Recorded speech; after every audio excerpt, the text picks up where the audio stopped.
Welcome to this program. Today we are discussing farmers' herders clashes. This has been a recurrent problem in the Nigerian public square. Recurrent in the sense that there's hardly any year it does not happen. Farmers and herders are clashing, loss of lives, loss of properties, loss of cattle. These two persons, the farmer and the herder, are very important to Nigerian people. They are our brothers in the first place, and they provide food for us. One gives us crops, one gives us meat. So as our brothers keepers, we have come to proffer solutions to their problems. Government has to settle the two fighting parties. What the farmers have lost in the recent past, what the cattle rearers have lost in the recent past, federal government of Nigeria has to pay them. Then you separate them so they don't keep on meeting and fighting. They are fighting for resources. Separate them and provide for them what they need. The herder has to be put in organized cattle ranches, 2 or 3 per state in the 12 core northern states of the Federation, 2 or 3 per state. That way you are providing about 20 to 30 cattle ranches across Nigeria. As you do that, you will see that there is peace in Nigeria. Concerning these farmers and cattle rearers clashing recurrently, it will stop.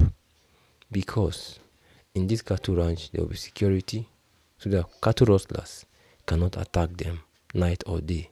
And even when they move their cattle to market, they are still protected by the same security people who are giving them cover. In this cattle ranch, there is provision of good water supply for the watering of the grass that should be planted in these feeds.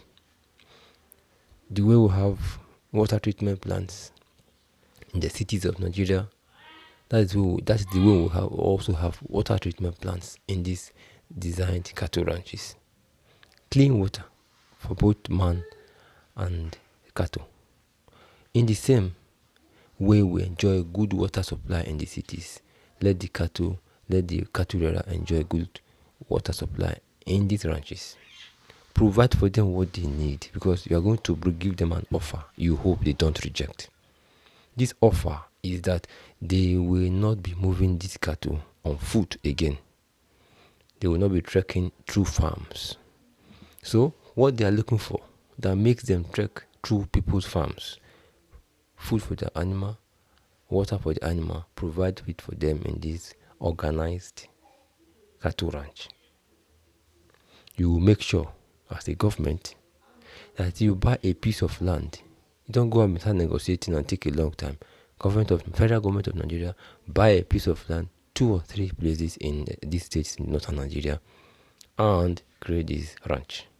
Security posts in these ranches, vet medicine posts in these ranches to take care of the cattle, a healthcare there to take care of the people there, because you see like we have up to 1,000 or 2,000 of them living in that cattle ranch.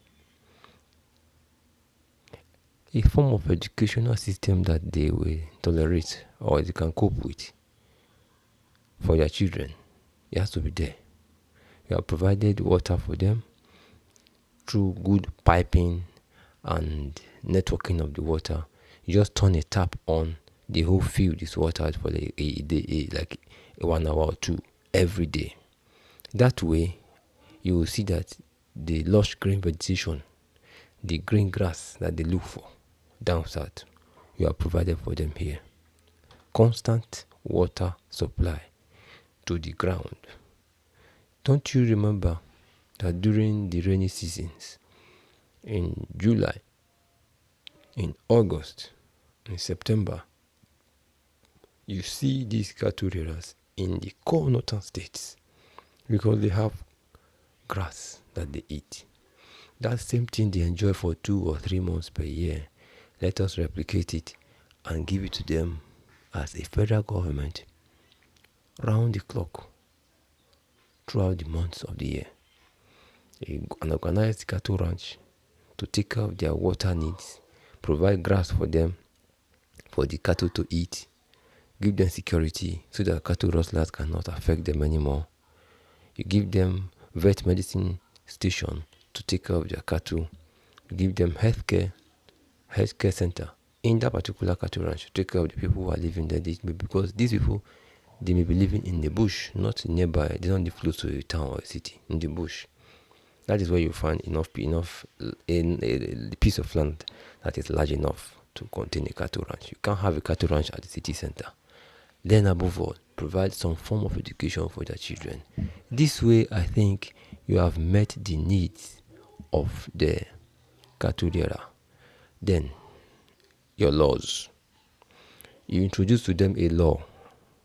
There shall not be movement of cattle on foot anymore. These cattle will be here. Every cattle, for the sake of avoidance of conflicts, because when you have thousands of cattle mixing up together, people are bound to say, this is my own, this is not my own. Every cattle has to be numbered. Every farmer registered in that farm, when I say farm, I mean cattle ranch.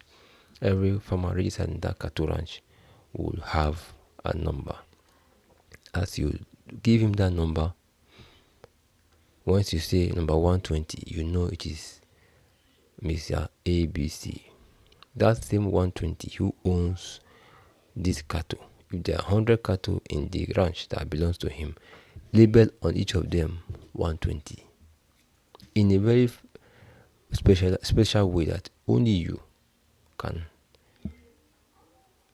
do such type of writing, so that somebody will not catch a cow and just write it 120 and they say it belongs to him. No, you make sure that every person is taken care of. Even internal security, people can still be stealing cow within this cattle ranch because there are now many farmers, many cattle farmers, many cattle rearers in that place. So you take care of the internal security they have. Make sure there's no theft, there's no stealing among the farmers. And then whenever it happens, you iron it out very well. Put strict laws that will make them not steal their cattle within the cattle ranch there. Make sure there's security for them outside. The security post is working. And should they be moving, government should provide a good safe network of transportation in a way that people move from the cattle ranch to the market in peace without losing their cattle to the cattle rustlers.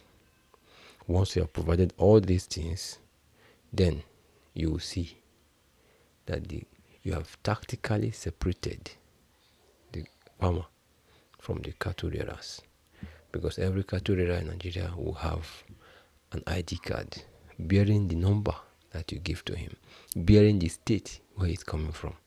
So if you see a cattle rearer in the market, you should be able to tell, oh, this is Mr. ABC. He lives in Yobe State. He has a farm there. He lives in the ranch there, in so-and-so local government, and you can relate with him. But if you don't have an organized system of identifying people, how do you even manage their affairs? When somebody says somebody else has stolen my cattle, even inside the ranch, how do you take care of it? All these things have to be in place. Build a cattle ranch for them, provide water for them, provide vet medicine posts for them, provide health care for them there, give them water, and give them security. When you do this, the cattle rancher, the cattle rearer will appreciate your effort as a government and keep to your laws. If you find him fighting or crying, and you just pass laws and say from today this and this and this are what you want to do, he will not follow your laws. He will not, because he knows that you have not come to him in a peaceful way. If you do this as a federal government, things will go on fine and nothing will be against this government anymore. Thank you.